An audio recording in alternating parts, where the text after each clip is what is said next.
আমির হবে একজন। আমির যদি একজন হয় তাহলে কোনো ঝামেলা নাই। আর আমির যখন 10 জন হয় তখন পেঁচো লাগে বেশি, 10 জনের ভিতরে ঝগড়াও লাগে বেশি। আল্লাহ কয়জন? যদি আল্লাহ ডাবল থাকতো, এক আল্লাহ বলতো এই আজকের এই মজমার মাহফিলে কুয়াশা এমন দেওয়া দিবি যাতে করে কোনো বেড়া না আসতে পারে। আরেক আল্লাহ কইতো না না কোনো কুয়াশা দেওয়া যাবে না। এটা কেন? ওই এলাকার মানুষ আমার খুব ডাকে। আরেক আল্লাহ বলতো এরা আমার ডাকে না, কুয়াশা দে। লাগতো 2 রবের ভিতরে ঝগড়া। এবার দুনিয়াতে এসে দেখতাম, মাহফিলে এসে দেখতাম 2 রবের অনুসারীদের ভিতরে লাগছে ঝগড়া। হইতো না এটা? লাফাসাদাতা, জমিনে ফাসাদ সৃষ্টি হয়ে যেত যদি আসমান আর জমিনে রব থাকতো একজনের বেশি। এখানে রব কয়জন? একজন। আল্লাহ পাক বলেন আল্লাযীনা ইউমিনুনা বিল গায়ব, অদৃশ্যের প্রতি বিশ্বাস করার নাম হলো ঈমান। যারা আল্লাহকে না দেখে বিশ্বাস করে শুধু এটার নাম ঈমান নয়। আমরা ছোটবেলায় পড়েছিলাম, মনে আপনাদের আছে কিনা বলেন তো? আমানতু বিল্লাহি ওয়া মালাইকাতিহি ওয়া কুতুবিহি ওয়া রুসুলিহি ওয়াল ইয়াউমিল আখিরি ওয়াল কদরি খাইরিহি ওয়া শাররিহি মিনাল্লাহি তাআলা ওয়াল বা'সি বা'দাল মাউত। পড়েছিলেন? এখন মনে না থাকলেও একটু তো মনে আসছে। তার মানে এখানে কি শিখাইছেন? আপনি একটু লোটা বাড়ান।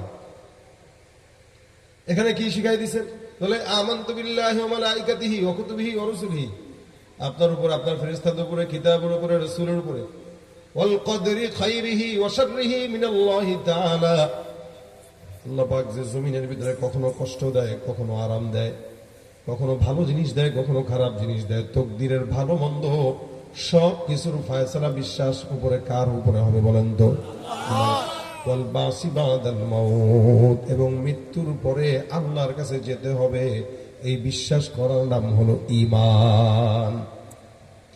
আল্লাহ পাক রব্বুল আলামিন যেটা ভালো দিয়েছেন এটার নাম বিশ্বাস করা। শুধু নামাজের ভিতরে গেলে আল্লাহ যে আছে এটা বিশ্বাস করলে চলবে না। হারাম টাকা দিয়া যখন দুর্নীতি করে, সুদের টাকা খায়, ঘুষের টাকা খায়, তখন বিশ্বাস করতে হবে কে দেখে? আরে ভাই, যখন নামাজ পড়ে তখন কয় আল্লাহ দেখে, যখন ঘুষ খায় তখন কয় কেউ দেখে না। তার মানে আল্লাহরে খালি মসজিদ আর মাদ্রাসায় ঢুকায় রাখছে, অন্য জায়গায় আল্লাহরে নিতে চায় না এরা। কিন্তু আল্লাহ সব জায়গায় আছে না?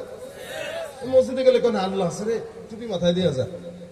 আল্লাহ আছে রে, ঠ্যাঙের উপরে কাপড়টা উঠায় তোল, টাকনোর উপরে আল্লাহ আছে। কেন? আল্লাহ আছে যে মসজিদ না।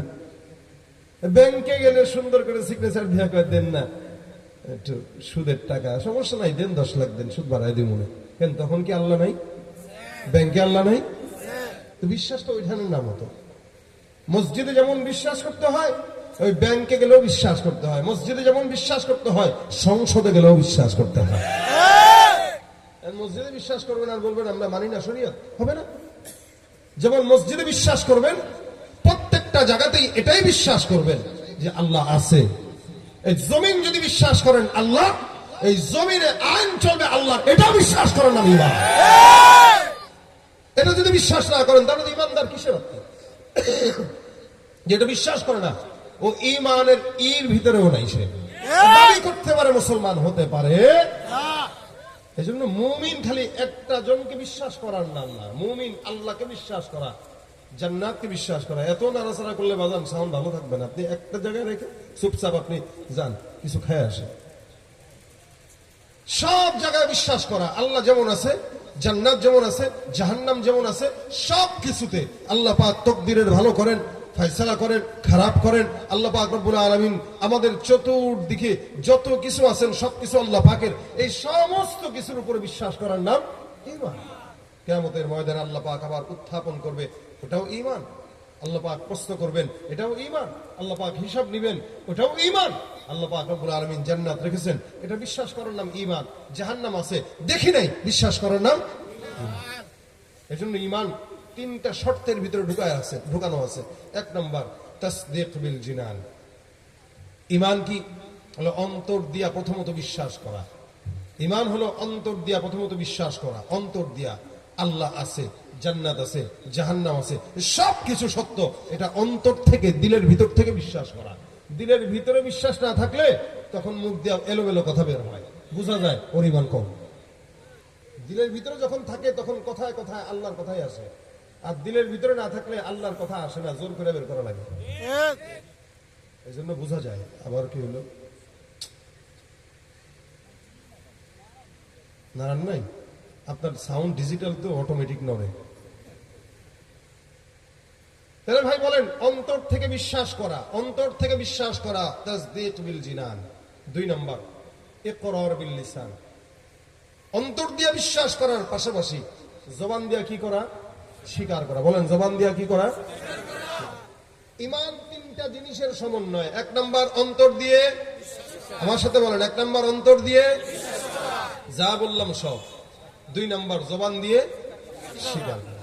স্বীকারের অনেক দাম ভাই। একটা মানুষ ততক্ষণ পর্যন্ত তার জবানের হিসাব আল্লাহ নিবেন না যতক্ষণ সে তার জবান দিয়ে বলবে না।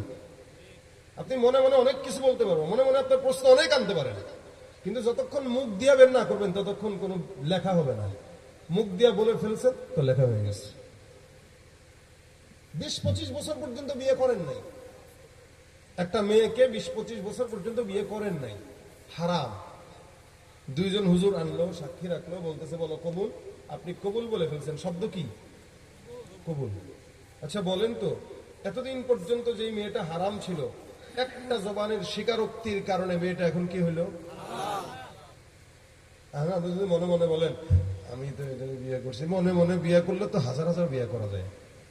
যদি মনের কথাই দ্রষ্টব্য হইতো তাহলে হাজার হাজার বিয়ে করা যেত। আমাদের পোলা পান্ডা, আমরা যুবকেরা মোটামুটি লক্ষ লক্ষ বিয়ে করে ফেলতাম, যে এটারে বিয়ে করে ফেলছি, ওটারে বিয়ে করে ফেলছি, ওটারে বিয়ে করে ফেলছি, এটারে বিয়ে করে ফেলছি না। এই জন্য মনে মনের জিনিস মনেই থাকে। জবানের স্বীকারোক্তির কারণে মানুষ মুমিন হয়। মনের জিনিস মনে থাকে, জবানের কবুল বলার কারণেই মানুষের বিয়ে জায়েজ হয়।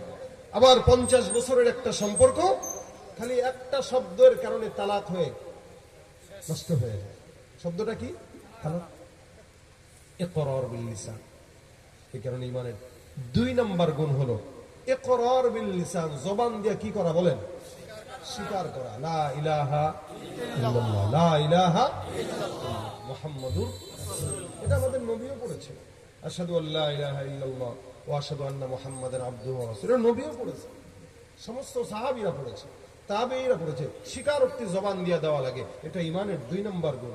আবু তালেব রাসূলকে এত মহব্বত করতেন, এত ভালোবাসতেন, কিন্তু শেষ জামানায় রাসূল যখন কানে কানে বললেন, কাকা একটা বারের জন্য বলেন তো লা ইলাহা ইল্লাল্লাহ। আবু তালেব কয়, এত মহব্বত করি ভাতিজা, বিশ্বাস করি তুমি সত্য নবী, কিন্তু আমি আল্লাহর কসম আমি তোমারে মানতে জবান দিয়ে স্বীকার করতে পারবো না। জবান দিয়ে স্বীকার করলে কি হবে? তা আমার পরবর্তীরা আমার গালি দিবে, ওরা আমার সঙ্গে গালিগালাজ করবে, আমার গাদ্দার বলবে, কত কিছু বলবে। এই জন্য যা কিছু বিশ্বাস করি অন্তর থেকে জবান দিয়ে বলতে পারবো না। খালি জবানের এতটুকু স্বীকারোক্তি না থাকার কারণে এই আল্লাহর বান্দা সারা জিন্দেগির জন্য জাহান্নাম। অথচ নবীকে আপনার চেয়ে আমার চাইতেও বেশি মহব্বত সে করছে। কি ছিল না? ঈমান। কি ছিল না? ঈমান। স্বীকারোক্তি ছিল না। কি ছিল না? স্বীকারোক্তি ছিল না। আমি কি বলবো? আমার আর কিছু বলার নেই। পরে আমি ঠিক করুন, দায়িত্ব আমার নাকি, টাকা বুঝে না।